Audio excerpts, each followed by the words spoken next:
I know everybody says money can't buy happiness, but it can buy me a boat. It can buy me a truck to pull it. It can buy me a Yeti 110 house down with some silver bullets. Yeah, and I know what they say, money can't buy everything. Well, maybe so, but it can buy me a boat. Welcome back for another episode of Boat Boss, where we sit down each week with some of the top movers and shakers from around the globe, and we talk about living, working, and playing on the water.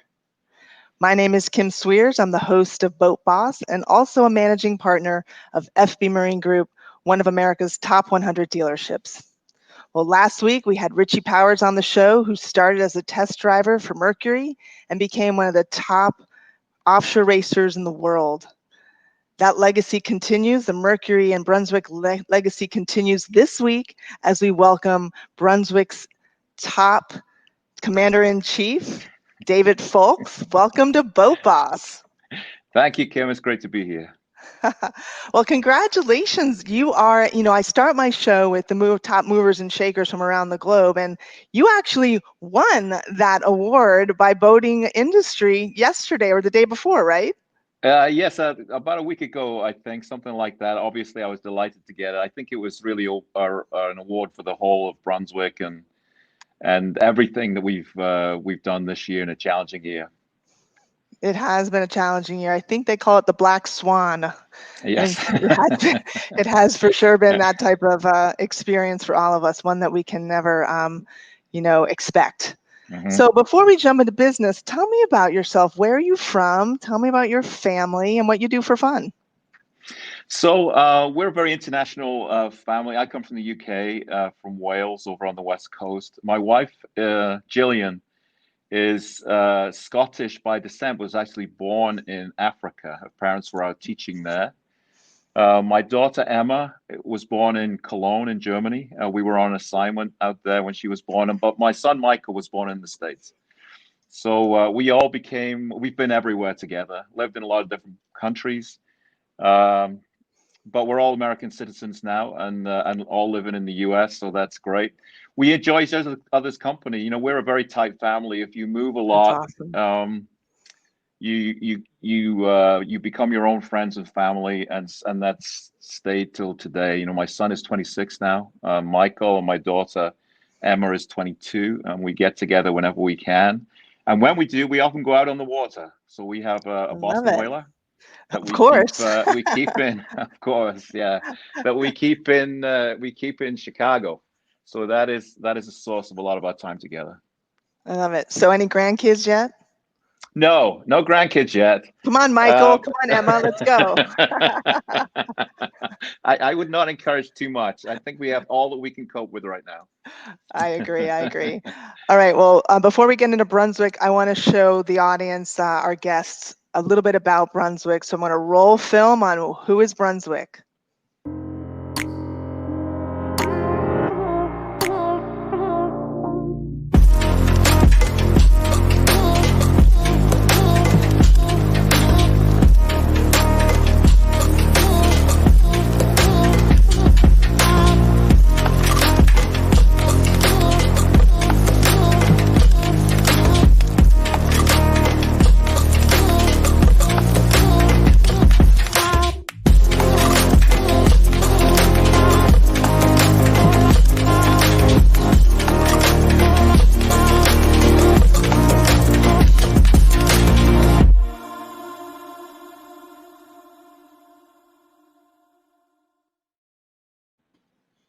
I'm taking notes. That is such a great video. I mean, some of the words that come up, right?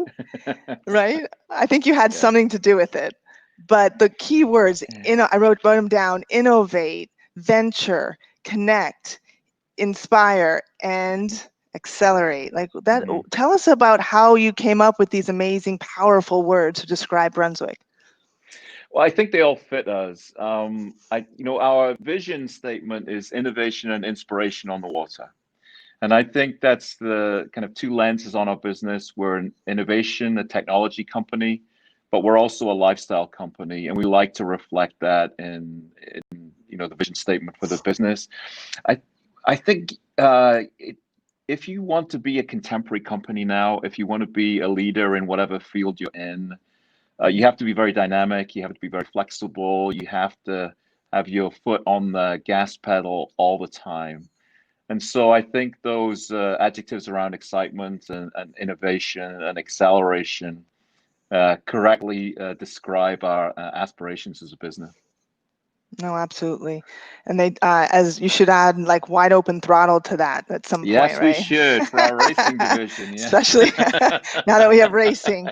So Yeah. I'm a big fitness fan, and Mm. this video would have been very different a year ago, Mhm. obviously, or a year and a half ago, or whenever.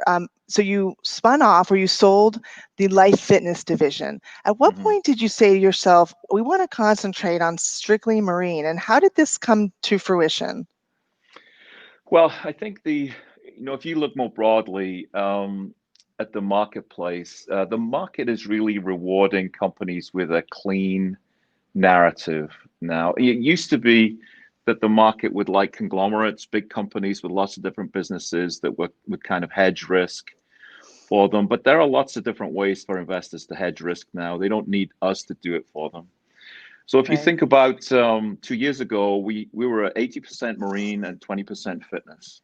Mm. So if you're an investor and you're interested in investing in marine, why would you want 20% fitness? If you're a fitness investor, you probably don't want 80% marine. So really cleaning up our narrative and allowing investors to make the decisions about which sectors they want to be invested in.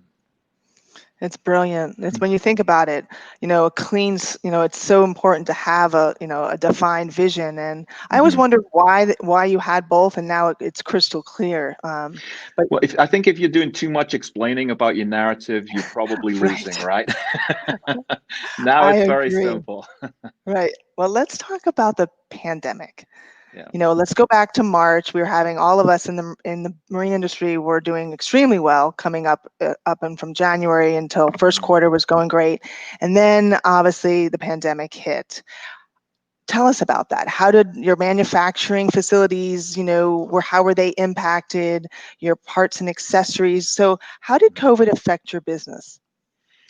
Well, pretty fundamentally during that period. So we have a manufacturing facility near Shanghai in China that make our mid-range engines. It's a relatively small assembly facility, but that was where we first experienced COVID because obviously it originated in China.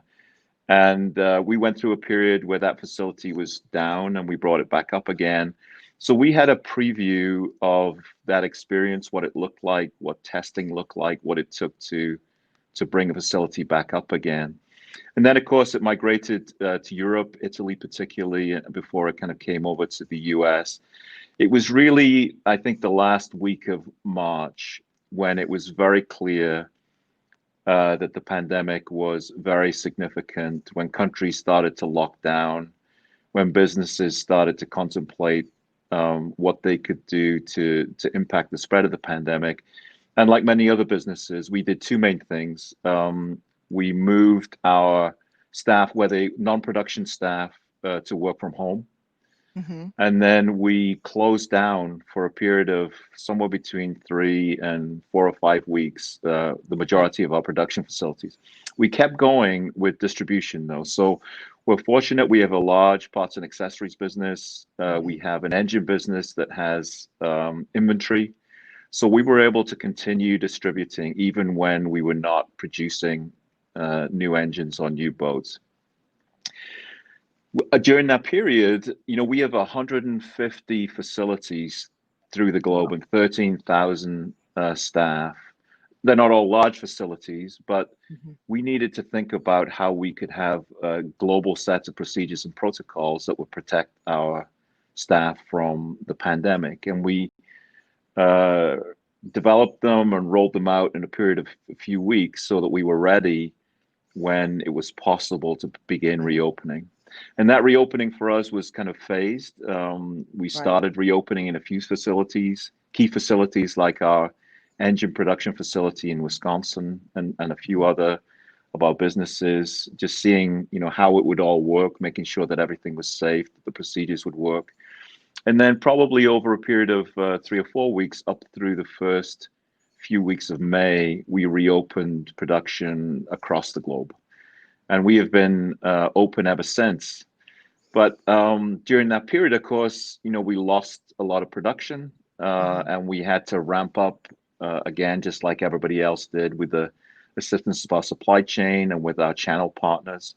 So that was a big collaborative effort, all the while focusing on employee health and safety. So I could not be more proud of both my team and the teams of our channel partners and the teams of our suppliers who have done and continue to do an absolutely wonderful job. Well, I agree. And what you were saying, you were thanking them for, obviously the well-being of how they, just caring for your employees. And my point being is, are you going to keep any of these practices, these PPP practices, moving forward in any of your manufacturing facilities, just to protect them from not just COVID, but from any illness? Well, I think, I think once you've learned these things, they become part of your toolkit, right? So we will, wherever they make sense, obviously we'll continue to want to, we have a tremendous health and safety record in all of our facilities, which we're anxious to maintain, obviously through the COVID period, but as we enter some kind of transition period or hybrid period, hopefully when the vaccine becomes more widely available, we will need to maintain our vigilance, right? That could be a period of danger where people get a little complacent if we're not careful. So it's going to be important we stay vigilant. And then whatever, we think has residual value in a more normal environment, of course, we'll consider retaining that. Absolutely. Well, that's a very smart practice. So we have a question from one of our actual guests that are in the audience, and Victor Penny had asked, what is the most important takeaway from 2020, from COVID? What's about serving customers during a pandemic? What's the one takeaway that you can say that you've learned the most from?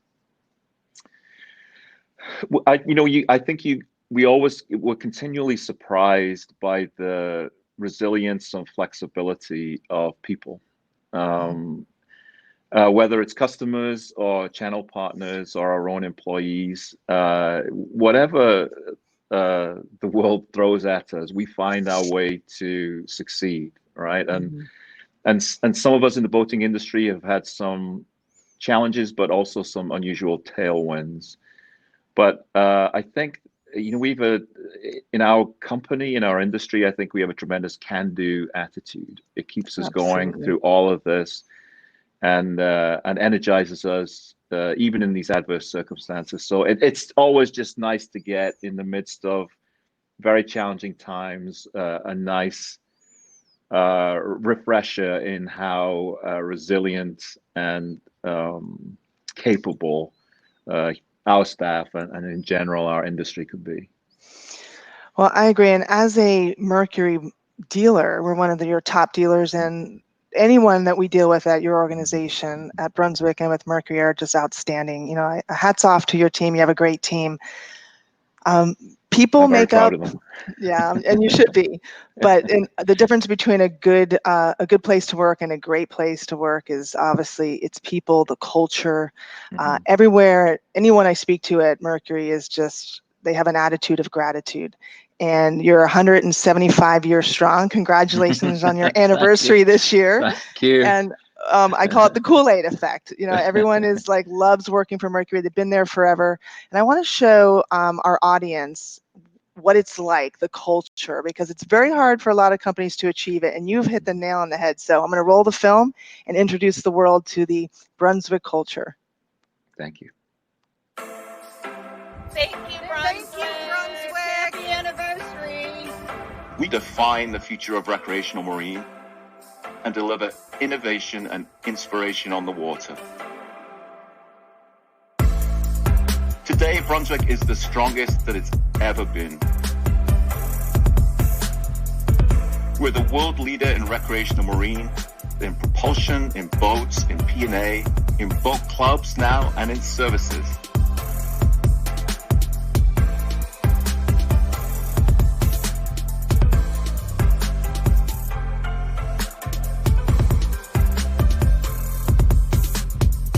Every day, I'm inspired and energized by your commitment and the dedication of our tremendous workforce.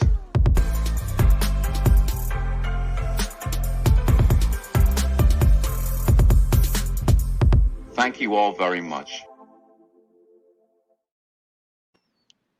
Inspired and energized. I'm just inspired and energized watching that video. That was another great video, wasn't it? Well, I'd like to Lot of start off smiling with, faces. right?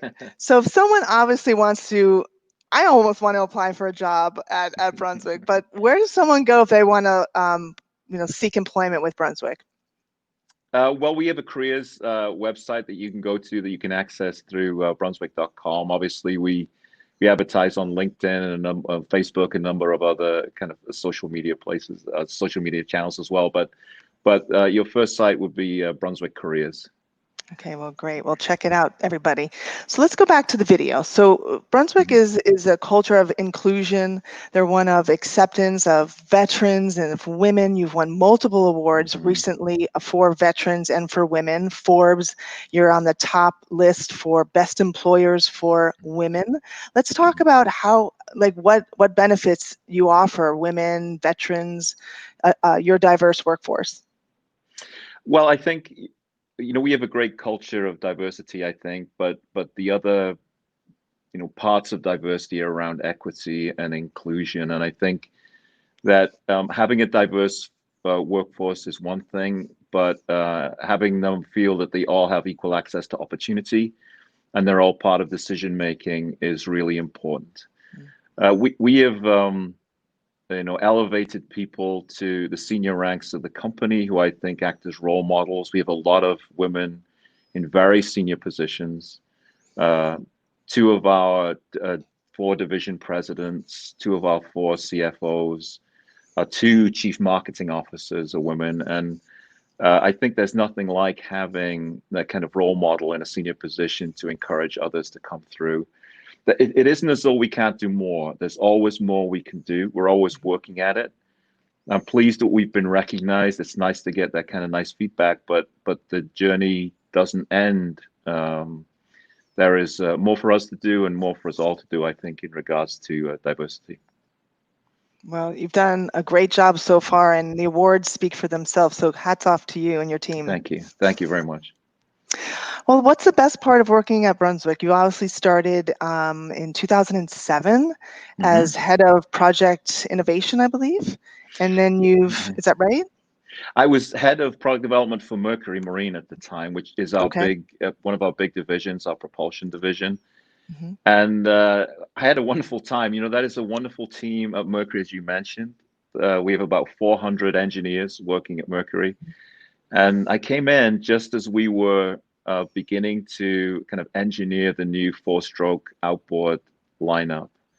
And we've been working on that now and really built out that lineup over the last 10 years. We invested $1.5 billion over 10 years in outboard engine development. And wonderful team, very exciting time. The company was behind us, making investments, could see that we had a real opportunity for world-beating products, and I'm delighted with the way that things have worked out there. Well, obviously you've done very well. Well, let's talk about innovation. You hit on it so many times in what you just said, and the future is very bright for Brunswick and for all of the companies underneath that name. Recently, you were at CES earlier in the year before the pandemic hit, and what a success that show was. The video that I saw, it rang true about how you brought innovation to something that they hadn't really seen at the show, which was the marine industry. So I'm going to roll that video and let's talk about what the future is like at Brunswick. This booth is just so impressive. It's such an incredible statement. You got it on the ceiling and the sides, and then you got this amazing boat. We are really, really excited this week at CES. Wow. Wow. Oh, it's just amazing. It's beautiful. Le manœuvre, c'est facile à manœuvrer puisque je le manœuvre. This thing is absolutely stunning. Stunning. That is beast mode, bro. Oh, it's very cool. I mean, it feels like this is like the first of its kind, seeing something like this here. It kind of makes you think about it differently, maybe about a category. It's really cool to see how Brunswick has reinvented itself. I stopped at, 15, 16 different exhibits. And at each one, I asked people, have you seen the boat display? And their eyes lit up and they knew where to point me.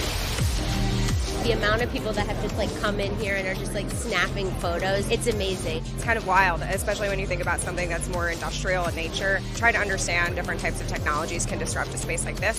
How Brunswick is innovating and getting in front of that is really futuristic and visionary and exactly the type of thing that you'd hope to see at CES. I love Remember all of her well. words. Yeah, right. Let's talk about that. January. I can't believe it. It seems like 10 years ago now, doesn't it? Doesn't it? But her words were the last woman that spoke was so powerful about, you reinvented yourself, you're a disruptor in the space. So how has Brunswick done that? Well, you mentioned earlier, Kim, that we're 175 years old. And I think I much prefer to look forward than I do to look back. But if we do look back, the key to longevity like that, I think, is to disrupt yourself before other people disrupt you. Mm-hmm. So I think continuing to reevaluate yourself, continuing to make sure you're in the right places with the right skills and leadership, and thinking about not just tomorrow, but where things are going to go with trends, technological trends, sociological trends into the future, I think really helps you to make sure that you're in the right place at the right time. And so, we're subject to so many trends at the moment, new technologies, different demographics. There's so much going on at the moment that, we need to keep that in front of us and be on the front foot.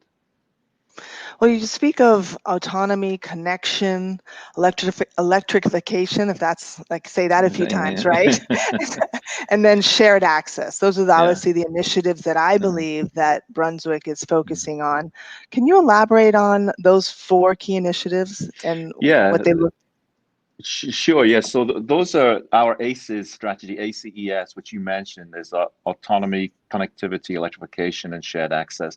If you think through the technology stories that you read, whether it's on consumer electronics or automotive or in other spaces, you find connecting themes, right? And autonomous is a big theme. Obviously, it's in the news all the time, mostly associated with road vehicles, but it can be drones and other things. But essentially, there's a path to autonomy which goes through driver assistance. So we don't all own connected cars, but if you have a relatively modern car, you've probably got blind spot monitoring or maybe lane departure warning, or you've got a active cruise control system.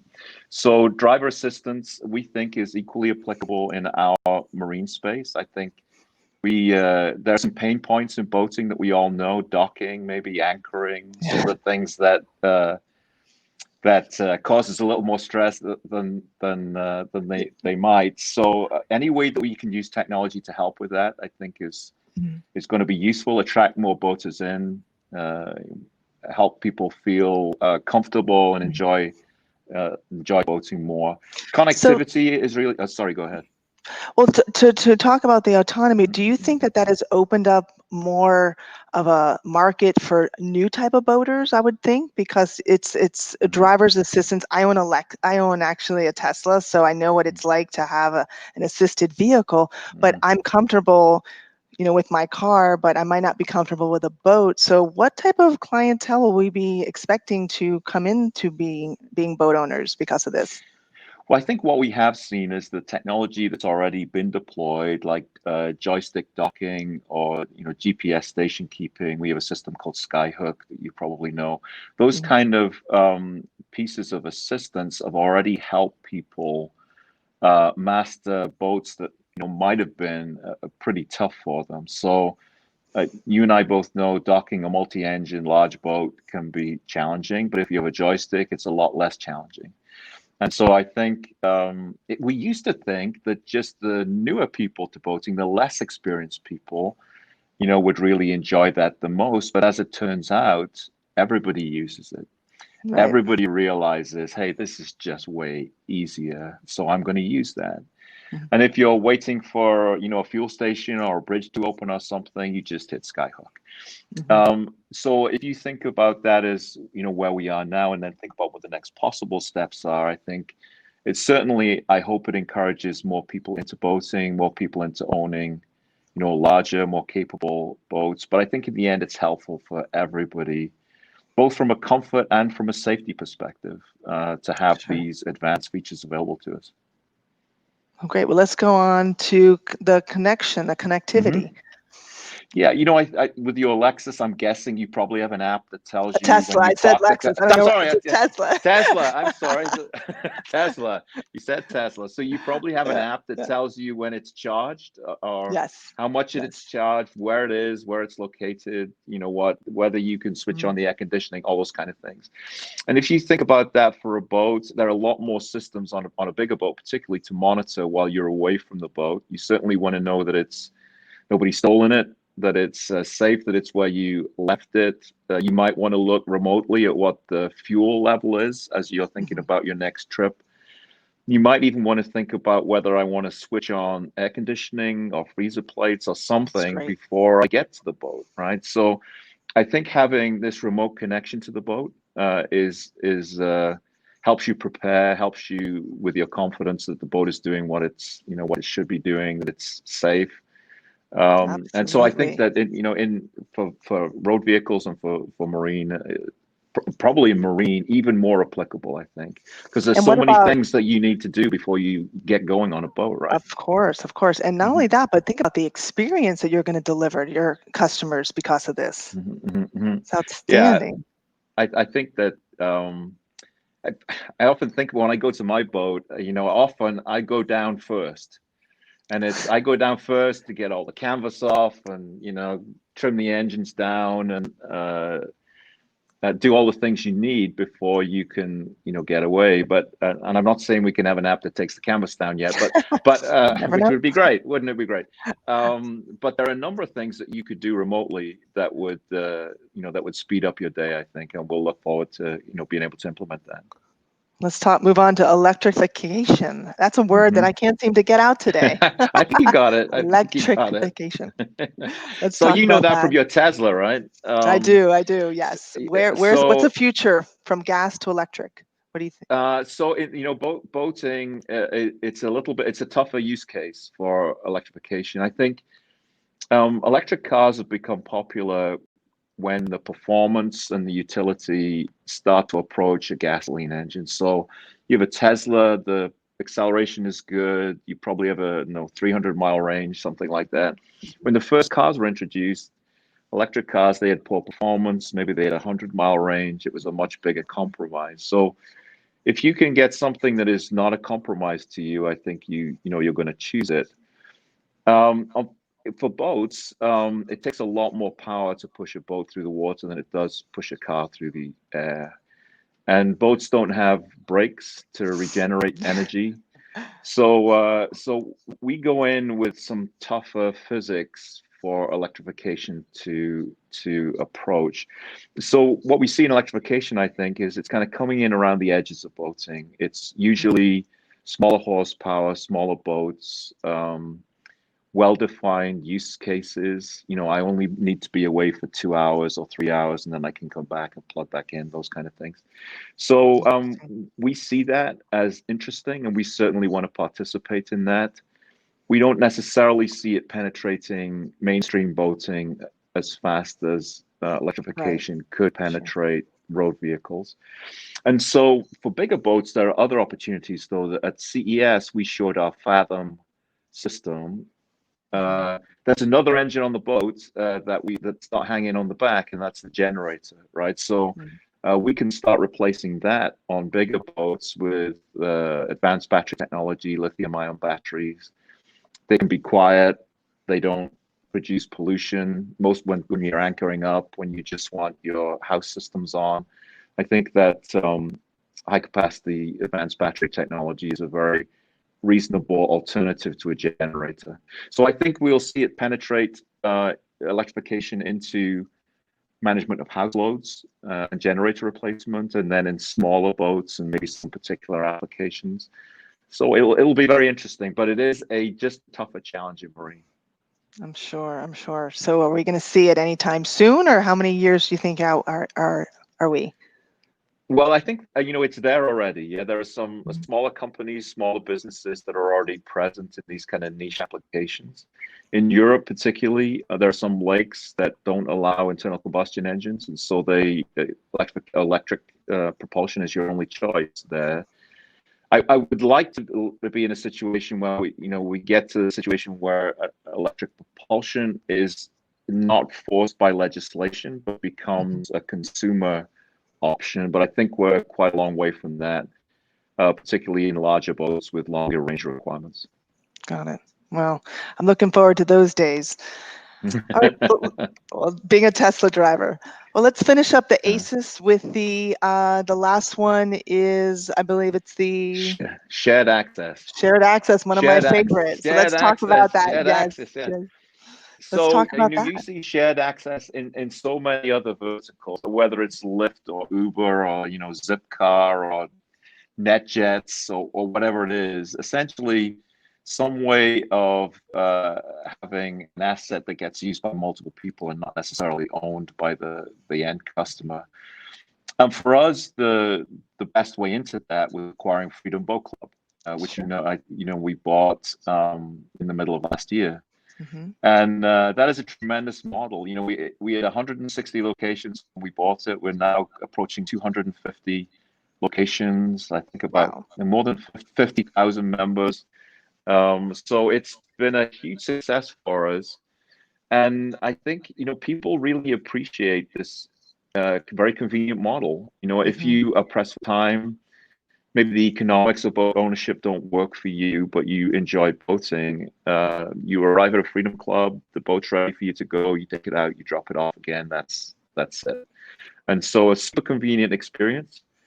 And because we're large, we can have a reciprocal agreement. So if you live in Florida and are a member of a club there, but you go on vacation somewhere, you become a member elsewhere. What's really interesting, though, is when we surveyed Freedom Boat Club members, 90% said that they were not in the market for a new boat. Wow. So we are not, we're not cannibalizing new boaters. This is genuinely an adjacent market with a lot of opportunity to get people into boating who are not considered buying a boat. And so it's very, very exciting for us. That's fantastic. What are the clientele of the Freedom Boat Club, that model? What's the top clientele? So, the demographics are a little shifted from our boat buyers anyway. What happened during this year in the pandemic is we got a lot of young people buying boats. Mm-hmm. So the average age of a Brunswick boat buyer went down from low 50s to high 40s. But the average age of a Freedom Club member is about 3 years younger than the average age of a boat buyer. So you're accessing a younger demographic. Around twice as many women are members of Freedom Boat Club as proportionally register new boats. So more females in Freedom, and then we get a more diverse population, ethnically diverse population as well. So we think we're accessing a different demographic, which is very exciting. I certainly want to have more women in boating, more young people in boating, and more ethnic minorities entering boating. And if this is the right way or a more convenient and accessible way for them to do it, then that's great. Well, hats off to you guys for definitely finding a way to hedge yourself. It's amazing that you've got, the boat buyer and then you have the boat renter, and neither one of them are even, the same demographic. So great way to hedge. Congratulations. Thank you. So we have a question from David Cosby, who asks, who actually made a statement that core values guide and sustain successful companies. Brunswick has been around since 1845, and his question is, how has Brunswick transitioned through so many product lines over the years to remain relevant? Well, I mentioned earlier, I think you have to disrupt yourself before other people do. If you find yourself in product lines that don't fit, that don't seem relevant to the needs of a future consumer, you need to make the change before someone or something forces you to make it. And I think Brunswick has been very good at that.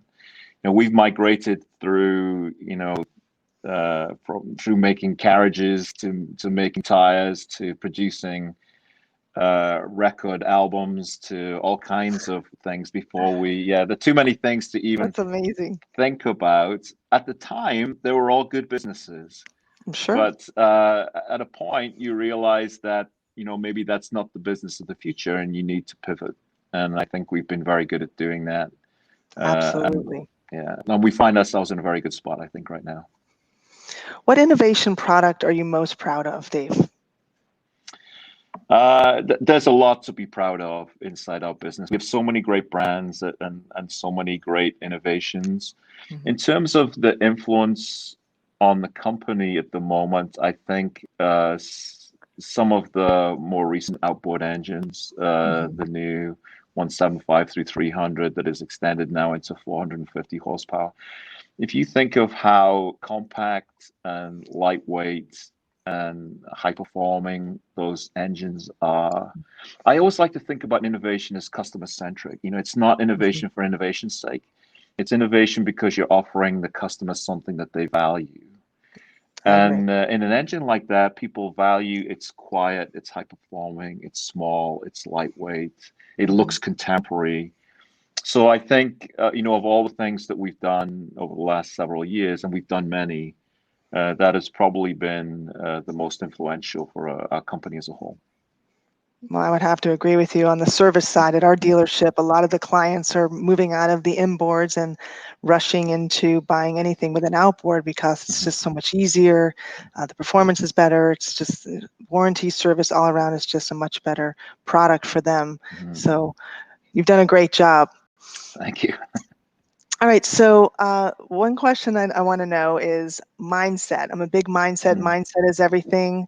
Everyone knows I'm the most positive person in the world, practically. What is your mindset going into 2020? Is it growth? Is it fixed? Where are we going? What's inside Dave's head? In 2021, I think it's all those things. I think we find ourselves in challenging circumstances, but as an industry positioned very strongly. We have tremendous demand. We have new, younger boaters, more women coming into boating, more minorities coming into boating. We need, as an industry, to capitalize on the situation. And so I go in feeling that we have not a once in a lifetime, not a once in a generation even, but certainly if you look back over the past several years, this is a unique opportunity for us to move the industry forward. And as an industry and as a company, we fully intend to capitalize on that. So I go in feeling very encouraged and positive about how the story for us and the industry will unfold over the next year and beyond. Well, that's amazing, and I'm glad to hear that we all agree there. We're all in the thumbs up camp. Exactly. I love it. All right. Secrets to your success. If you can say one or two things, words of wisdom to those that want to aspire to where you're at in life. I think being passionate about what you do, being relentless, you cannot stop. You just can't stop. But probably the biggest success is surround yourself with people who are smarter and more creative than you are. It is all about the team. It is all about harnessing that tremendous energy of a great team. So always find the best people and surround yourself with them, and you'll do fine. Well, you've done just that at Brunswick, and congratulations. Hats off to you. Hats off to your team. I know I've taken so much of your time, and I know we have to send everyone back so they can hustle, so they can buy a boat, right? Yeah, right. So as I say, invest in your dreams, go after them. Whether you buy, rent, or charter a boat, get on the water, because there's nothing better than the great outdoors. So Dave, thank you for your time today. I wish you and your family only the best during this holiday season as we enter an attitude of gratitude of, we have a lot to be thankful for. Our health, for one. We do, Kim. It's been an absolute pleasure to join you, and I wish you and your family all the best too. I hope you have a wonderful holiday season. And Same to to all you. of your viewers and listeners. Great. Thank you so much. And we'll circle back around in 2021 for a follow-up show. Look forward to it. I will look forward to it too. Thank you. Take care. Have an epic day.